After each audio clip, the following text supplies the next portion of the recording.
فاتحة.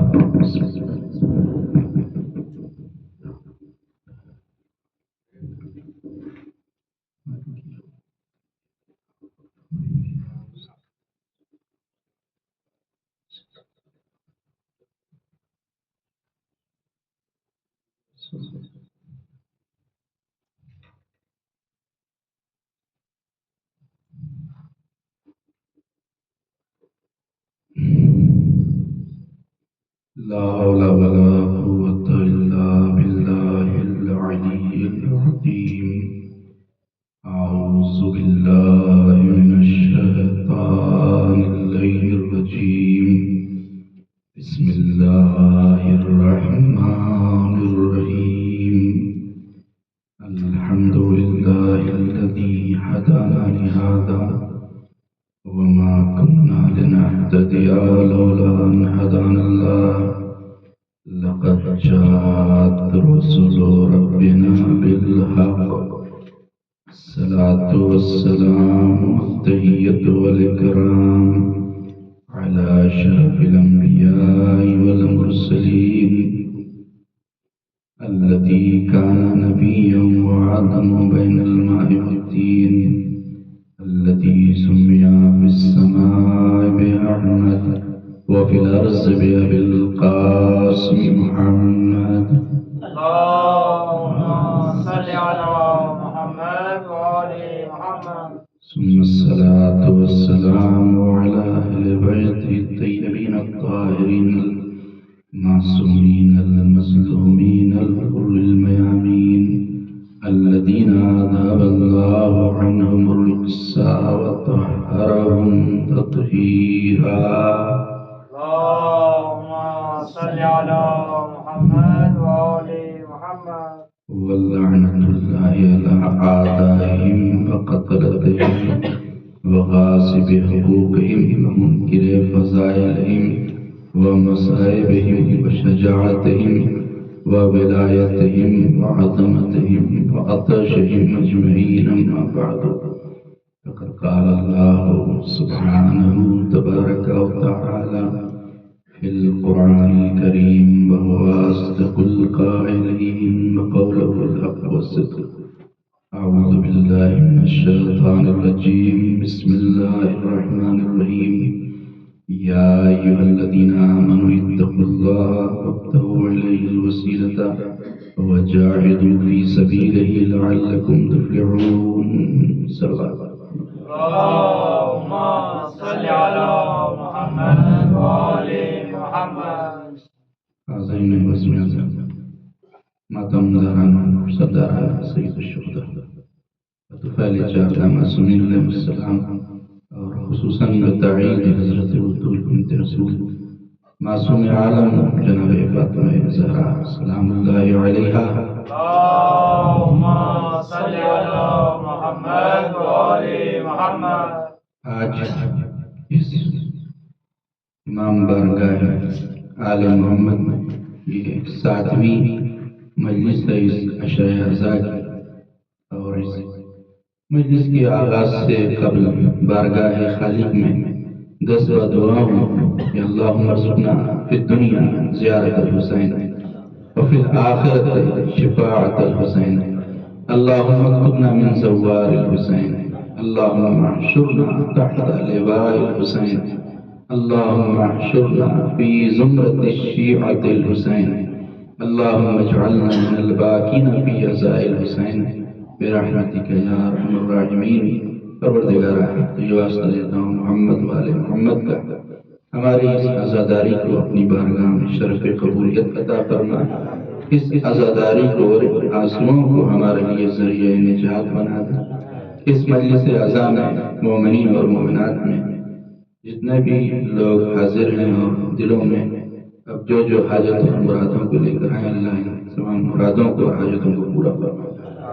جن لوگوں نے اجتماع سے دعا کہا ہے، اللہ ان کی تمام حاجتوں کو پورا فرمائے۔ جو بیمار ہیں ان کو شفا عاجل و کامل، جو بے روزگار ہیں انہیں برسر روزگار۔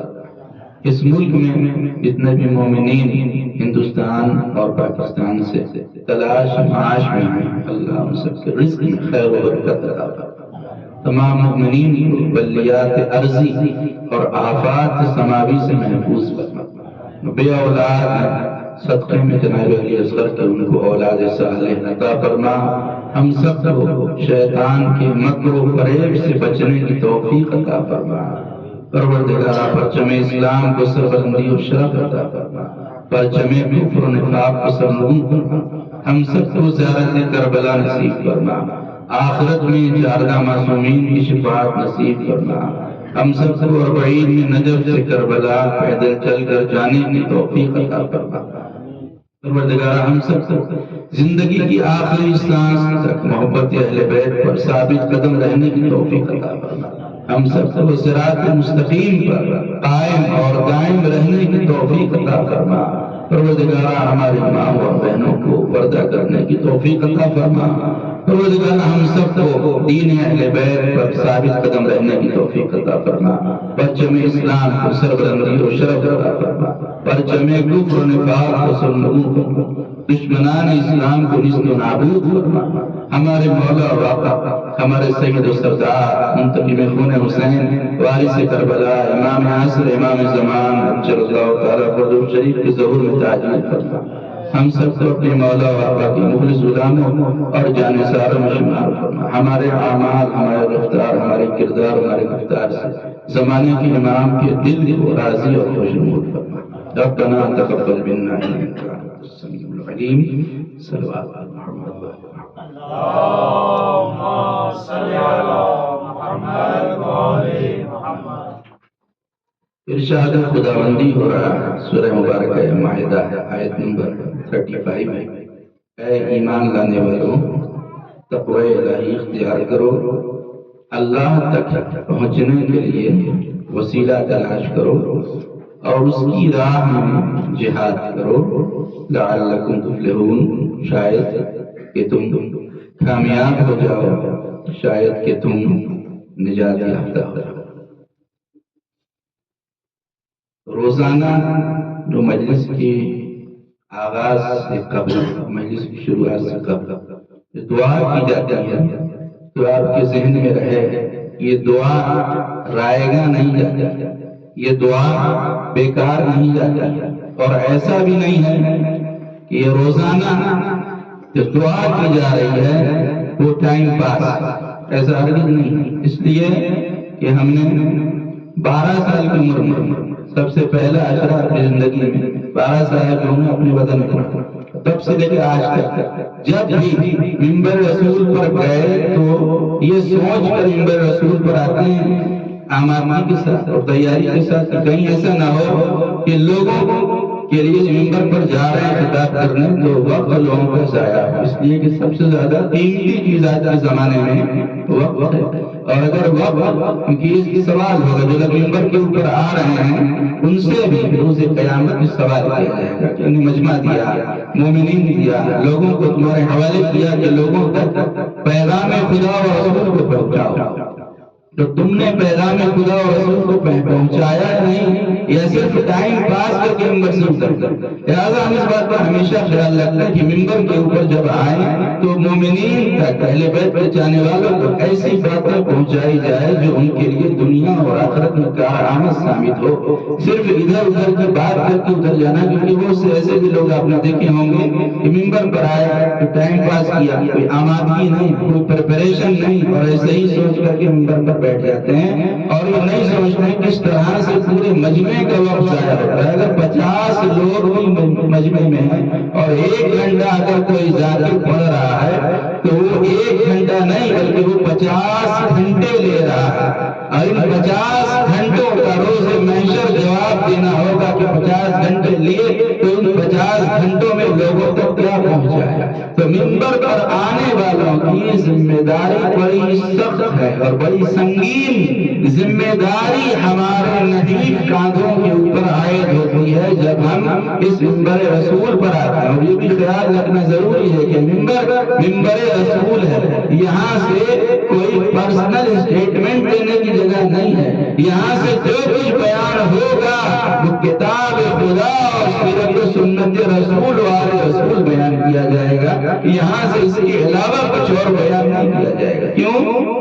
اس لیے کہ اس منبر سے جو میسج جاتا ہے لوگوں تک وہ لوگوں پر اثر انداز ہوتا ہے، جو میسج منبر سے دیا جاتا ہے وہ میسج اثر انداز ہوتا ہے۔ اسی لیے آپ دیکھیے کہ بہت سارے آج محرم شروع ہوا ہے تو یہ میسج بہت کشٹ کر رہا ہے، اپنے آپ کے پاس بھی شاید یہ میسج پہنچا ہوا کہ شیعوں کا نوحہ اور مرثیہ جو یہ لوگ پڑھ رہے ہیں تو اس کو نہ سننا اور اس کو اسٹیٹس میں لگانا نہ لگانا، یہ سب بدعت ہے، یہ سب ہمارے لیے جائز نہیں۔ یہ ساری چیزیں منبر پر آنے والے لوگ اس طرح کی باتیں لوگوں میں پھیلا رہے ہیں کہ شیعوں کے نوحوں کو نہ سننا، مرثیوں کو نہ سننا، اس لیے کہ یہ سب بدعت ہے۔ تو ایک بات آپ کی خدمت میں عرض کرنا چاہتا ہوں کہ جو لوگ اپنے قوم کے لوگوں کو روک رہے ہیں، کیونکہ آج جو ندیم سرور کا نوحہ آتا ہے ابھی آیا 1 گھنٹے ملین کی ہوا، 1 گھنٹے کے اندر ہزاروں لاکھوں کروڑوں لوگ نوحوں کو دیکھ رہے ہیں، مرثیوں کو دیکھ رہے ہیں، اور سب صرف شیعہ نہیں، مسلمانوں میں ہر فرقے کے لوگ نوحوں کو پسند کرتے ہیں، نوحوں کو سنتے ہیں، نوحوں کے اوپر اپنا ریئیکشن ظاہر کرتے ہیں، لہٰذا وہ روک رہے ہیں کہ کہیں نوحہ نہ سننا، کہیں مجلس نہ سننا، کہیں مرثیہ نہ سننا، کہ کہیں ایسا نہ ہو کہ گمراہ ہو جاؤ، کہیں تم رافضی بن جاؤ، کہیں تم شیعوں کی طرف چلے جاؤ۔ تو الحمدللہ لوگ روک رہے ہیں، لیکن الحمدللہ ہم نے کبھی بھی اپنے لوگوں کو اور اپنے جوانوں کو اور نوجوانوں کو نہیں روکا کہ تم کبھی محفل میں نہ جانا، کبھی اس میلاد میں نہ جانا، کبھی سیرت النبی کے جلسے میں نہ جانا، ہم نے کبھی روکا نہیں۔ آپ لوگ آزاد ہیں، کسی فرقے میں بھی کوئی کتھا کا پروگرام ہو رہا ہے، میلاد ہو رہا ہے، محفل ہو رہا ہے، جلسہ کیا جا رہا ہے، آپ جائیے، اس لیے کہ ہمیں پتا ہے کہ ہم نے ان 10 دنوں میں آپ کو جو کچھ سکھایا ہے، جو پڑھایا ہے، جو میسج آپ تک پہنچایا ہے، اس میسج اتنا مضبوط ہے، اتنا اسٹرانگ ہے کہ اب کوئی لاکھ اپنی تبلیغ کرنے کی کوشش کرے لیکن وہ ہمارے مجمع کو بہکا نہیں سکتا۔ صلوات پڑھیں مل کر محمد والے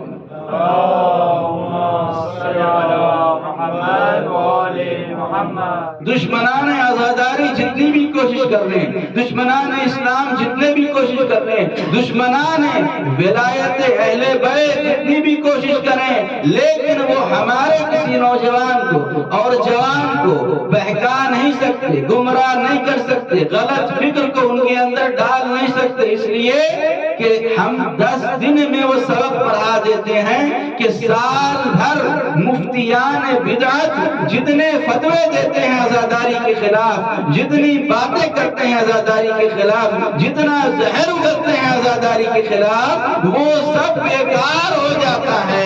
اسی لیے تو کسی شاعر نے کہا کہ جتنے ڈالر میں بکا کرتے ہیں یہ فتویٰ فروش، اتنا ہم نام پہ مولا کے لٹا دیتے ہیں۔ جتنے ڈالر میں بکا کرتے ہیں یہ فتویٰ فروش، اتنا ہم نام پہ مولا کے لٹا دیتے ہیں، اور سال بھر چھپتی ہے بدعت کی کتابیں جتنی، اتنا ہم بچوں کو 10 دن میں پڑھا دیتے ہیں۔ صلوات فرمان لگا دیجیے میرا۔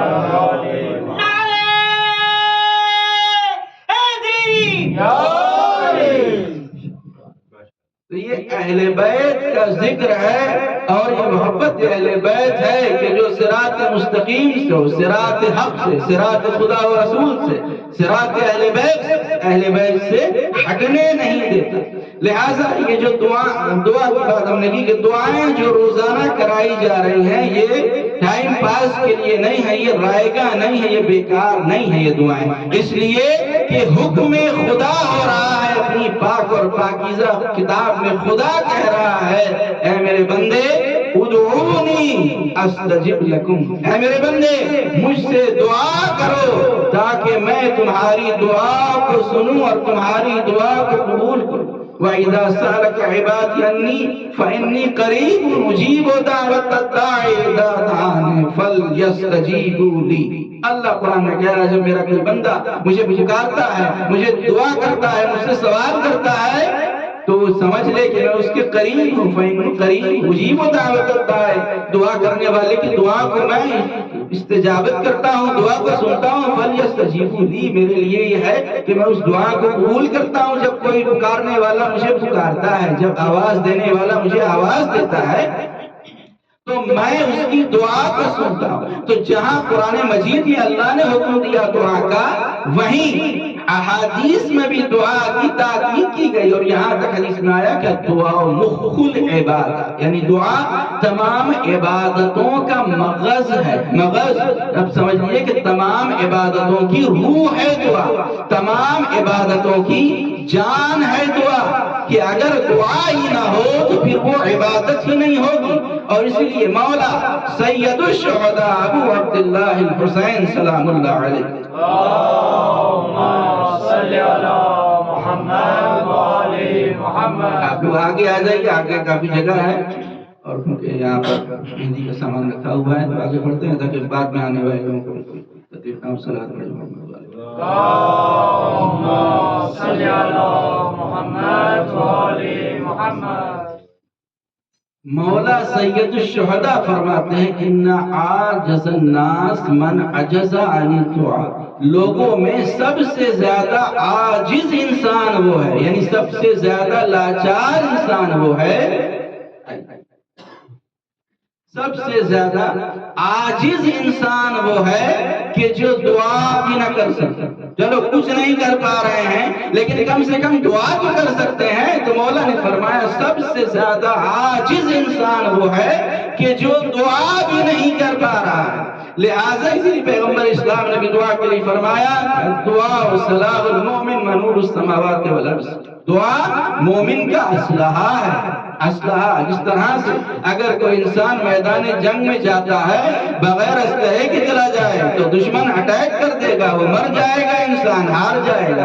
اسی طرح سے یہ دنیا میں جب آئے ہیں یہاں مشکلات ہیں، یہاں پریشانیاں ہیں، یہاں امتحان ہے، یہاں دنیا کی مشکلات سے لڑنے کے لیے جو وسیلہ بتایا گیا ہے وہ ہے دعا، جو واسطہ بتایا گیا ہے وہ دعا ہے۔ دعا قدر نور السماوات والارض، اور یہ دعا ہے جو زمین و آسمان کا نور ہے، تو دعا کو نور کا۔ اب دعا کے سلسلے میں کچھ لوگ غلط فہمیوں کا بھی شکار ہیں، اور وہ یہ سوچتے ہیں کہ ہم دعا کر کے کیا کریں، میری تو تقدیر ہی خراب ہے۔ کچھ لوگوں کا آپ نے سنا ہو کہتے ہیں میری تقدیر ہی خراب ہے، ہم دعا کر کے کیا کریں۔ تو بات یہ ہے کہ شاید خدا نے یہی لکھا ہو کہ دعا کریں گے تو تقدیر بدلے، تو ایسا نہ سمجھے کہ میری تقدیر ہی خراب ہے دعا کر کے کیا کروں۔ کیا بسا اوقات ایسا ہوتا ہے کہ بندہ، بہت تفصیل میں تو نہیں جانا، بس بہت جلدی جلدی آپ کی خدمت میں عرض کرنا ہے کہ بسا اوقات ایسا ہوتا ہے کہ لوگ دعا کرتے ہیں اور مسلسل دعا کرتے رہتے ہیں ایک ہی دعا، لیکن وہ دعا قبول نہیں ہوتی بارگاہ خالق میں۔ کیوں؟ تو انسان جب یہ دیکھتا ہے تو مایوس ہو جاتا ہے کہ اللہ میری دعا سنتا نہیں، اتنی دعا کر رہے ہیں کہ جتنی بار مانگ رہے مگر اللہ میری دعا سنتا نہیں، میری دعا قبول کیوں نہیں کرتا اللہ۔ تو اس کے پیچھے وجہ کیا ہے؟ دعا اگر قبول نہ ہو تو مایوس نہ ہو کہ میری دعا قبول کیوں نہیں ہو رہی۔ صادق آل محمد امام جعفر صادق علیہ السلام اللہم صلی علی محمد و آل محمد فرماتے ہیں مولا کہ جب بندہ دعا کرتا ہے اور اللہ دعا کو سنتا ہے تو اللہ کو جو بندہ پسند ہوتا ہے اللہ دونوں فرشتوں سے کہتا ہے میں نے اس کی دعا کو قبول کر لیا، میں نے اس کی دعا کو قبول کر لیا، لیکن اس کی حاجت ابھی پوری نہیں کی جائے گی۔ کیوں؟ اس لیے کہ میں اس کی آواز کو پسند کرتا ہوں، اس کی آواز مجھے بہت پسند ہے اور میں چاہتا ہوں کہ بار بار مجھے پکارے، یہ بار بار مجھے صدا دے، بار بار مجھ سے دعا دعا کرے. تو دیکھا اس طرح سے جب بچہ چھوٹا ہوتا ہے اور کچھ بولتا ہے تو ماں باپ کو بہت ہی اچھی لگتی ہے اس کی باتیں, اور والدین کہتے تم نے کیا کہا تھا دوبارہ بتاؤ, تم نے اس دن کیا کہا تھا پھر سے کہہ کر سناؤ.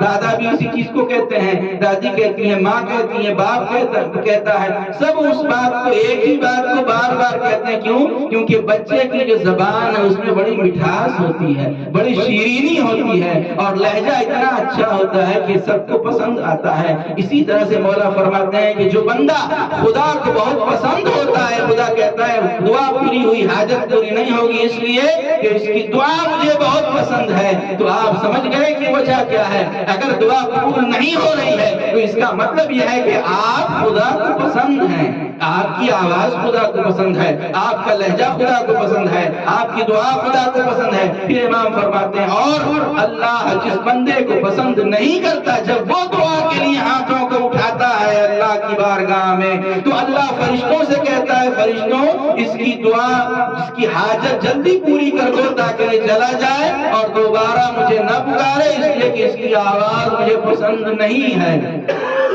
تو اگر دعا فوراً قبول ہو جا رہی ہے تو اس کا مطلب یہ ہے, امام نے فرمایا, امام کا جملہ ہے کہ جس کو پسند نہیں کرتا اس کی دعا تو خدا جلدی پسند کو پوری کر دیتا ہے تاکہ یہ اس کی آواز خدا کو کیونکہ پسند نہیں ہے. لہٰذا اگر دعاؤں کی قبولیت میں دیر ہو رہی ہے تو گھبرائیں نہیں, پریشان نہ ہو. پھر امام علیہ السلام, امام صادق علیہ السلام سے حدیث امام فرماتے ہیں تمہارے لیے دعا کرنا ضروری ہے, اس لیے کہ دعا سے زیادہ کوئی چیز خدا کے قریب کرنے والی نہیں. سب سے زیادہ جو چیز انسان کو خدا کے قریب کرنے والی ہے وہ دعا ہے. پھر امام نے فرمایا جس طرح سے تم بڑی بڑی حاجتوں کے لیے خدا سے دعا کرتے ہو, ویسے ہی چھوٹی چھوٹی حاجتوں کے لیے بھی خدا سے دعا کرو. کیوں؟ اس لیے کہ جو خدا بڑی حاجتوں کو پورا کرتا ہے وہی خدا چھوٹی حاجتوں کو بھی پورا کرتا ہے. لہٰذا اگر کوئی چھوٹی حاجت بھی ہو تو خدا کی بارگاہ میں شرمانا نہیں کہ میں چھوٹی چیز کیسے خدا سے مانگوں. نہیں, چھوٹی چیز بھی وہی دینے والا ہے, بڑی چیز بھی وہی دینے والا ہے, کوئی اور دینے والا نہیں ہے.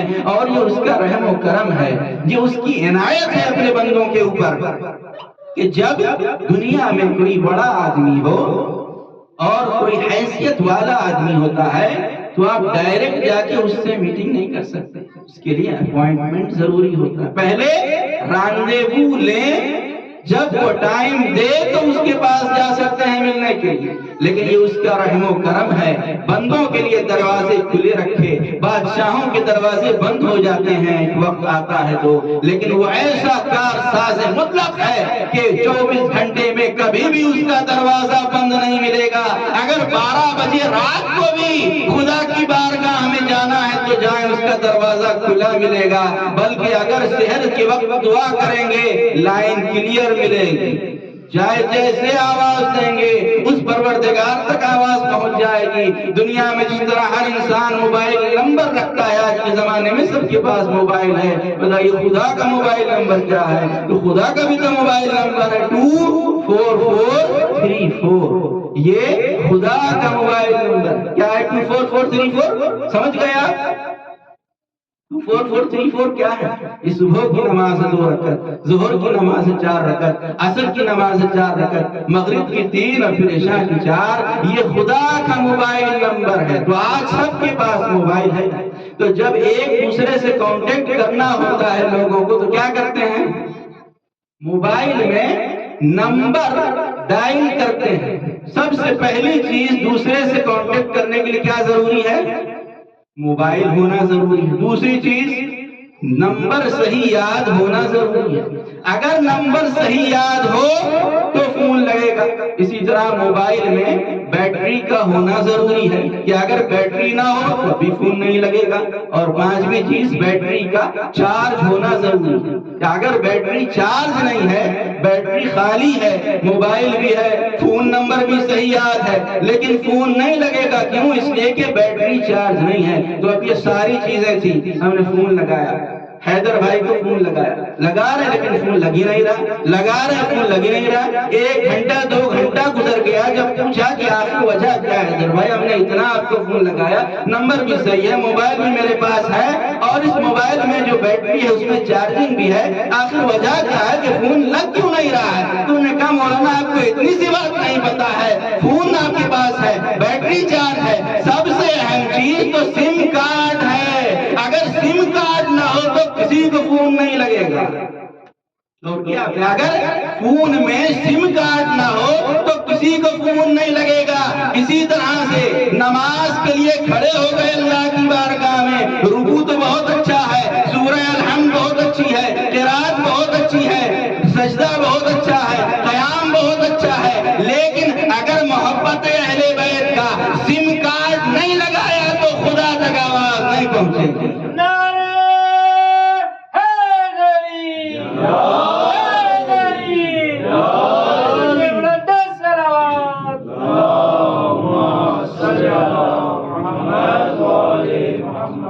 جب تک اہل بیت کا وسیلہ نہ ہوگا، جو ہمارا ٹاپک ہے وسیلہ، جب تک اہل بیت کا وسیلہ نہ ہوگا آپ کی نماز خدا تک نہیں پہنچے گی۔ لاکھ دعا کرتے رہیں، دعا بھی اس وقت تک قبول نہیں ہوگی جب تک کہ نبی کی اہل بیت کا وسیلہ نہ ہو۔ جو لوگ وسیلے کے منکر ہیں ان سے یہ پوچھنا چاہتا ہوں کہ جب جناب آدم پر مشکل آئی، جب جناب آدم پریشان تھے تو کیسے دعا کیا آپ کے باپ جناب آدم نے؟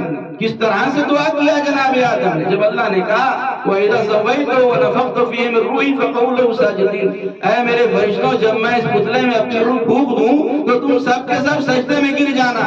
فَسَجَدَ الْمَلَائِكَةُ، سب نے سجدہ کیا الا ابلیس، ابلیس نے سجدہ نہیں کیا، اور ابلیس نے کہا کہ میں اس سے افضل ہوں، لہٰذا اللہ نے شیطان کو نکال دیا، حضرت آدم جنت میں رہنے لگے، اور یہاں تک کہ شیطان نے دشمنی میں ایک دن حضرت آدم کو ورغلایا اور بہکایا، حالانکہ گناہ کی طرف تو نہیں لے جا سکا لیکن حضرت آدم سے ترک اولا ہو گیا۔ اللہ نے منع کیا تھا اس پیڑ کے قریب نہ جانا، اور وہ اس پیڑ کا پھل جناب آدم نے کھا لیا۔ اب جیسے ہی کھایا تو اللہ نے کہا آدم اب میری جنت میں نہیں رہ سکتے، اب میری جنت سے نکل جائیے۔ جب جناب آدم جانے لگے تو اللہ نے کہا لباس جنت اتار، لباس جنت پہن کر نہیں جا سکتے ہیں دنیا میں، لباس جنت میں اتارنا ہوگا۔ کیوں؟ اس لیے کہ آدم جنت میں رہ تو رہے ہیں لیکن یہ مہمان ہیں جنت کے۔ جس طرح ہمارے گھر میں جب کوئی مہمان آتا ہے گھر کی سب چیز کو یوز تو کر سکتا ہے لیکن لے کے جا نہیں سکتا، لہذا کیونکہ آدم مہمان تھے لہذا اللہ نے کہا جب لباس جنت سے جا رہے ہیں لباس جنت اتار کے جائیے، لیکن حسنین مہمان نہیں تھے، مالک جنت تھے، لہذا زمین پر بیٹھ کر آسمان سے لباس منگوا، کیونکہ حسن و حسین مالک جنت ہے، لہذا جناب آدم علیہ السلام کو نکالا گیا، زمین پر آئے، 200 سال تک دعا کرتے رہے پروردگار مجھے معاف کر دے، میرے در کے اولاد کو بخش دے۔ 200 سال تک حضرت آدم توبہ کرتے رہے لیکن توبہ قبول نہیں ہوئی۔ جبریل نازل ہوئے کہ آدم فتلقى آدم من ربه كلمات فتاب عليه انه هو التواب الرحیم۔ جبریل نے بتایا آدم ان ناموں کا وسیلہ دے کر اللہ سے دعا مانگے جو آپ کی پیشانی میں جن کا نور چمکا تھا تو آپ مسجود ملائکہ بن گئے تھے۔ بس جناب آدم نے ہاتھوں کو اٹھایا کہ اللہم انی اسألک بحق محمد وانت المحمود، بحق علی وانت العلا، بحق فاطمہ وانت فاطر السماوات والارض، بحق الحسن وانت المحسن، بحق الحسین وانت القدیم الاحسان۔ جب پنجتن کا وسیلہ دے کر جناب آدم نے دعا کیا تو جناب آدم کی دعا قبول ہوئی، تو جب آدم کی دعا بغیر پنجتن کے وسیلے کے قبول نہ ہوئی تو آدمی کی دعا کیا قبول ہوگی؟ صلوات اللہم صلی علی محمد وعلی محمد۔ تو حضرت آدم نے پنجتن کا جب وسیلہ دیا تو دعا، اسی طرح سے حضرت نوح علیہ السلام کہ جب اللہ نے کشتی بنانے کا حکم دیا اور وہ کشتی پوری تفصیلات آپ جانتے ہیں کہ کشتی بیٹھ گئے، کشتی تیار ہو گئے، 80 لوگ سوار ہو گئے، کشتی کو لے کر چلے ہیں تو ایک مرتبہ کشتی ڈوبنے لگی، طوفان آ گیا پانی کے اندر اور کشتی ڈوبنے ہونے لگی۔ حضرت نوح علیہ السلام پریشان ہوئے، اللہ کی بارگاہ میں آنکھوں کو اٹھایا کہ پروردگار اللہم بحق محمد و آل محمد کما نجیتنی من الغرق، اے پروردگار تجھے واسطہ دیتا ہوں محمد اور آل محمد کا، میری کشتی کو ڈوبنے سے بچا لے۔ بس جیسے ہی دعا کی، پنجتن کا وسیلہ دے کر جناب نوح نے دعا کی، کشتی کو نجات مل گئی، طوفان رک گیا۔ اس کو قرآن میں اللہ نے آواز دیا، لقد نادانا نوح فلنعم المجیبون نجیناہ وأہلہ من الکرب العظیم۔ بالتحقیق نوح نے ہمیں پکارا، نوح نے ہمیں دعا دی، فلنعم المجیبون، تو ہم بہت اچھے دعا کو قبول کرنے والے ہیں۔ نجیناہ وأہلہ من الکرب العظیم، ہم نے نوح کو بھی نجات دی، نوح کے اہل بیت کو بھی نجات دی۔ کس کو نجات دی اللہ نے؟ نجیناہ وأہلہ من الکرب العظیم، ہم نے بہت بڑی مصیبت سے نوح کو بھی نجات دی، نوح کے اہل بیت کو بھی نجات دی۔ جملہ آپ کے حوالے کرنا چاہتا ہوں کہ جو خود نجات پا جائیں وہ نوح کے اہل بیت، اور جو امت کو نجات دلائیں وہ محمد کے اہل بیت۔ صلوات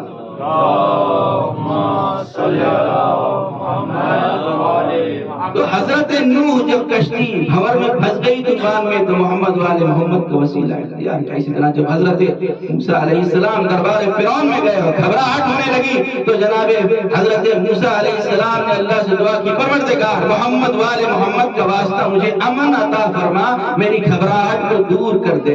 بس جیسے ہی حضرت موسیٰ نے واسطہ دیا ہے محمد والے محمد کا، اللہ نے ان کی گھبراہٹ کو دور کر دیا، انہیں پریشانی سے نجات دے دی۔ اسی طرح حضرت عیسیٰ علیہ السلام کو جب بھائیوں نے کنویں میں ڈال دیا، مولا امیر المومنین خود فرماتے ہیں کنویں کے اندر جو یوسف کو، جب یوسف کو کنویں کے اندر ڈالا گیا تو یوسف کو کنویں سے بچانے والا میں تھا، ابراہیم کو نار نمرود سے نجات دلانے والا میں تھا، میں ہی تھا کہ جس نے عیسیٰ کو گہوارے میں انجیل سکھائی۔ تو یہ مولا کائنات ہیں کہ جو سارے انبیاء کی چھپ کر مدد کر رہے ہیں۔ جب بھی کسی نبی پر مشکل آئی تو مولا کائنات کو آواز دی، اور جب بھی کب مشکل آئی ہے نبیوں کے اوپر تو محمد والے محمد کا وسیلہ اختیار کیا۔ مشکل میں انبیاء نے کہا یا علی مدد، مشکل میں انبیاء نے کہا یا علی مدد،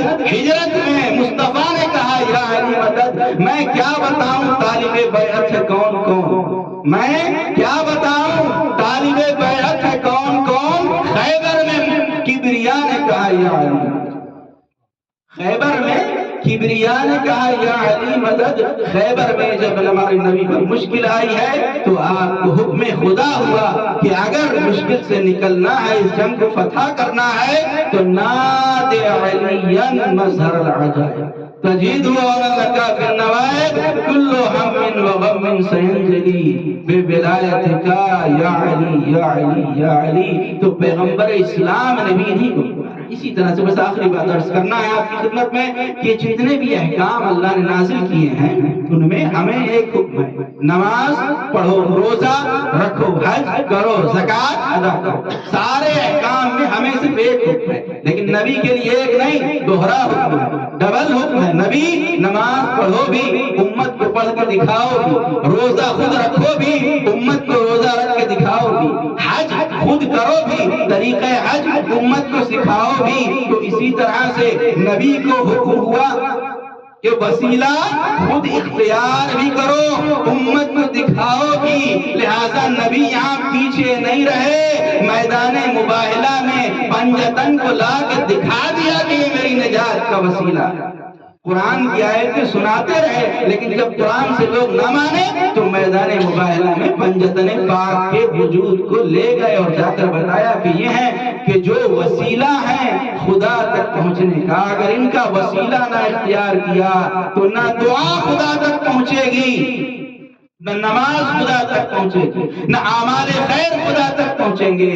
انسان کامیاب اسی وقت ہوگا کہ جب پنجتن کا وسیلہ اختیار کرے، اور جب پنجتن کا وسیلہ انسان اختیار کرتا ہے تو پنجتن کے وسیلے سے دنیا میں بھی نجات ملتی ہے، آخرت میں بھی ان کے وسیلے سے نجات ملتی ہے۔ اور آج آپ کے سامنے تاریخ 7ویں تاریخ ہے اور 7ویں شب ہے، اور آج حضرت قاسم علیہ السلام۔ جناب قاسم کربلا کے میدان میں صرف 13 سال کی عمر ہے جناب قاسم کی۔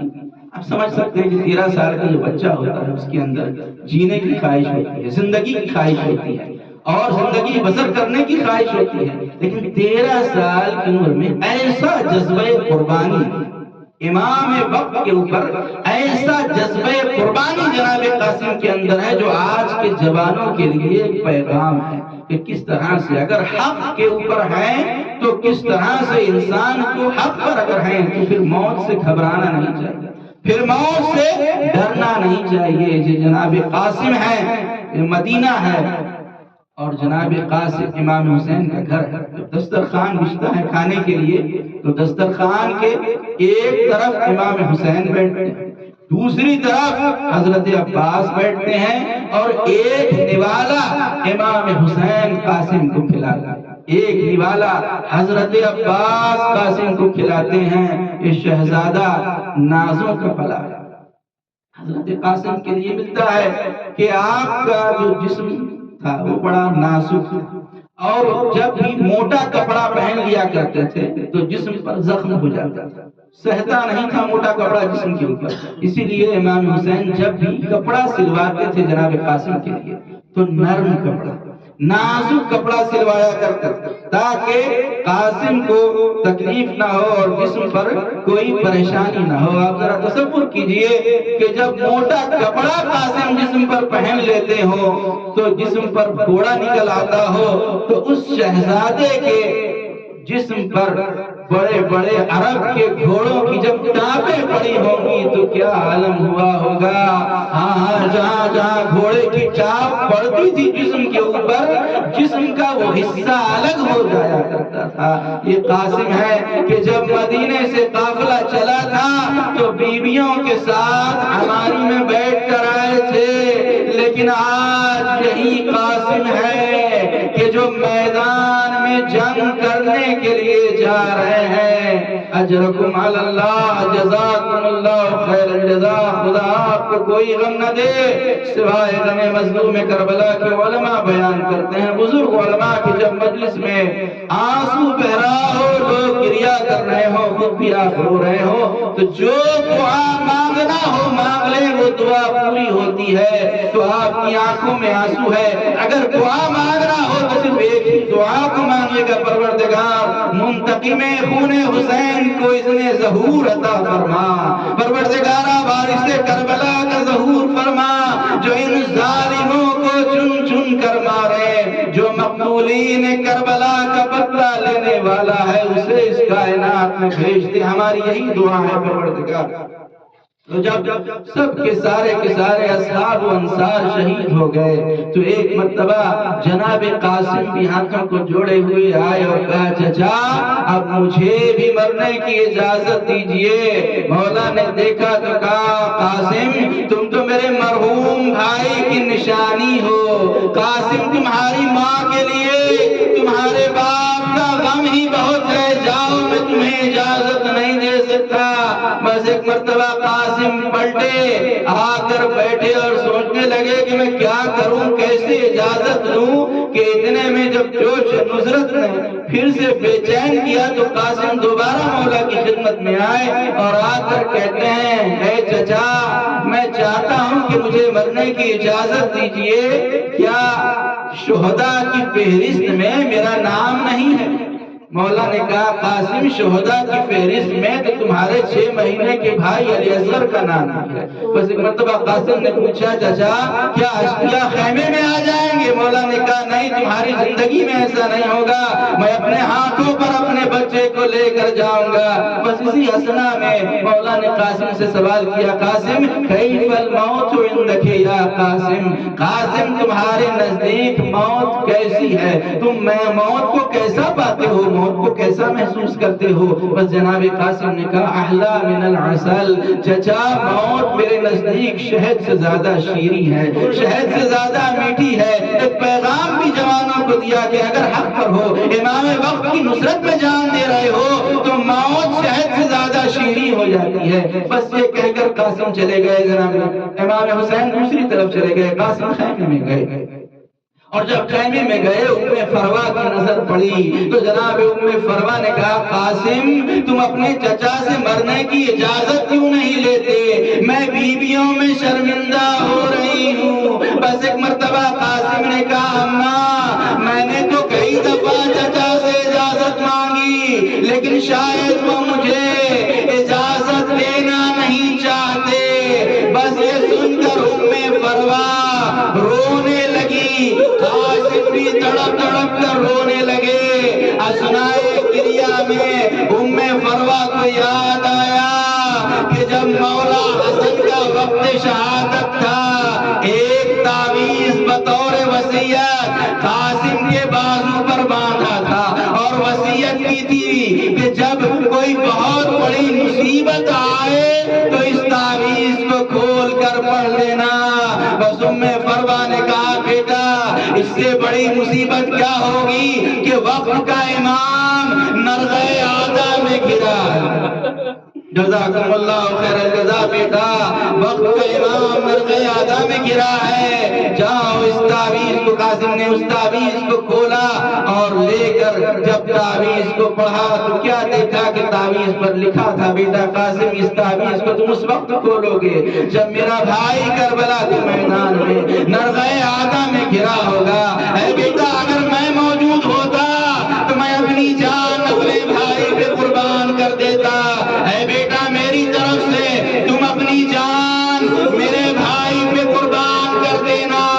قاسم موت سے نہ گھبرانا، میں شہادت کے وقت تمہارے سرہانے آ جاؤں گا۔ بس ام فروا کی رونے کی آواز جب آقا نے سنی مولا خیمے کے قریب گئے، پوچھا بھابھی آخر رونے کی وجہ کیا ہے؟ ام فروا نے کہا امام وقت اتنا بتا دو کیا بیوہ کا ہدیہ فدیہ رائے خدا بننے کے قابل نہیں ہے؟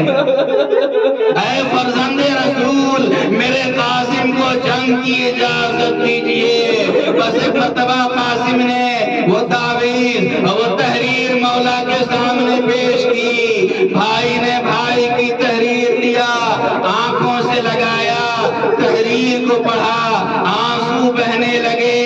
ایک مرتبہ قاسم کو گلے لگا لیا، اتنا روئے کہ قاسم اور حسین دونوں غش کھا کے جزاکم اللہ خیر الجزا۔ اللہ ان آوازوں پر رحمت نازل کرے۔ ہاں عزاداران مظلوم کربلا، ہمارے یہاں یہ دستور ہے جب کوئی بے ہوش ہو جاتا ہے تو اس کی آنکھ پر اس کے چہرے پر پانی چھڑکا جاتا ہے، پانی چھڑک کر ہوش میں لایا جاتا ہے، لیکن یہ کربلا ہے یہاں پانی کہاں؟ اللہ رے حسین کی غربت مجھے نہیں معلوم کہ قاسم اور حسین ہوش میں کیسے آئے۔ بس جیسے ہی قاسم ہوش میں آئے امام نے فرمایا جاؤ قاسم اب میں تمہیں نہیں روکتا۔ بس ایک مرتبہ عباس گھوڑے کو لے کر آئے، قاسم اتنے چھوٹے تھے کہ خود سے گھوڑے پہ سوار نہیں ہو سکتے۔ بس ایک مرتبہ جناب عباس نے گھوڑے پر بٹھایا، پیر زین تک نہیں پہنچ رہا تھا، زین کو الٹ دیا، زین کو الٹا اور الٹنے کے بعد جب قاسم کیونکہ 13 سال کی عمر تھی اور کوئی زرہ ایسی نہیں تھی جو جسم پر پہنا، جسم پر کوئی زرہ ان کے جسم کے مطابق نہیں تھی، لہذا جناب قاسم کو کوئی زرہ نہیں پہنائی گئی۔ قاسم جب چلے تو ایک باریک کرتا پہن کر خیمے سے چلنے لگے تو ایک مرتبہ آقا حسین نے روکا اور روک کر قاسم کے قریب گئے اور جا کر کرتے کے دامن کو اور کرتے کے گریبان کو امام حسین نے پھاڑ دیا، چاک کر دیا۔ جب اس منظر کو بہن نے دیکھا، جناب زینب نے دیکھا تو پوچھا بھیا آخر اس کی وجہ کیا ہے کہ آپ نے قاسم کے گریبان کو چاک کر دیا؟ مولا نے فرمایا بہن زینب، قاسم کو میں نے اپنے گود میں پالا ہے، کوئی سرا نہیں ہے جو قاسم کو پہنا سکوں، میں نے گریبان اس لیے چاک کر دیا کہ یہ یتیمی کی علامت ہے، شاید ان ظالموں کو قاسم پر رحم آ جائے کہ یہ یتیم ہے۔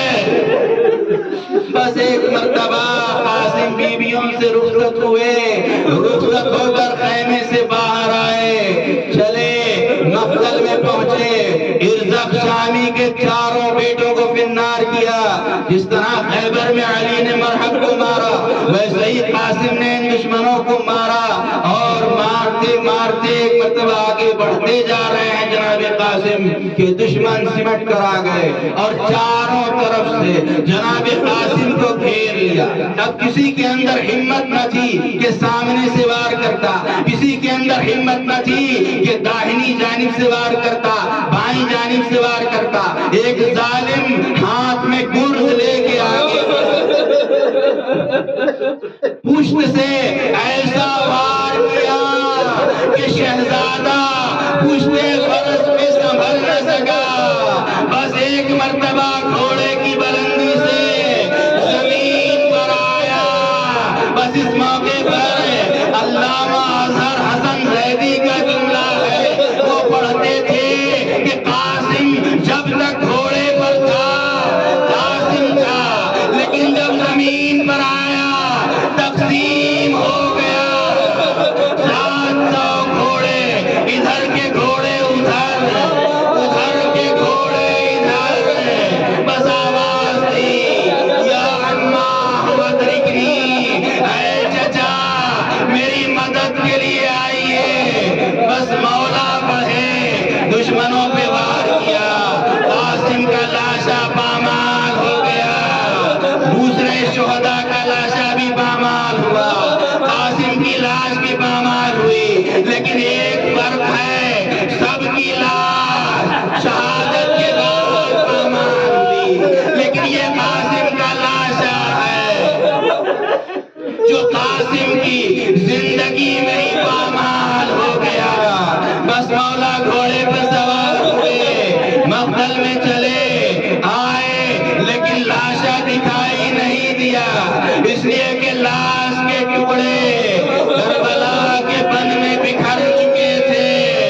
بس ایک مرتبہ مولا نے اپنی ہوا کو زمین پر بچھایا، ایک ایک ٹکڑے کو جمع کیا، ایک گٹھری بنائی، اور گٹھری بنا کر لاش قاسم کو لے کر خیمے کی طرف چلے۔ کسی بیوی نے دیکھا کہ ام فروا حسین تمہارے بیٹے کی لاش لا رہے ہیں، بس ام فروا نے کہا باجے والوں کی صدا زیر قناعت آتی ہے، کیسا لاشا میرے بچے کی بارات آتی ہے۔ مولا نے لاش قاسم کو بیویوں کے درمیان میں رکھا، بیویوں نے قاسم کا ماتم کیا، مولا زمین پر بیٹھ گئے، ہاتھوں کو آسمان کی طرف اٹھایا، پروردگار آج حسین بری۔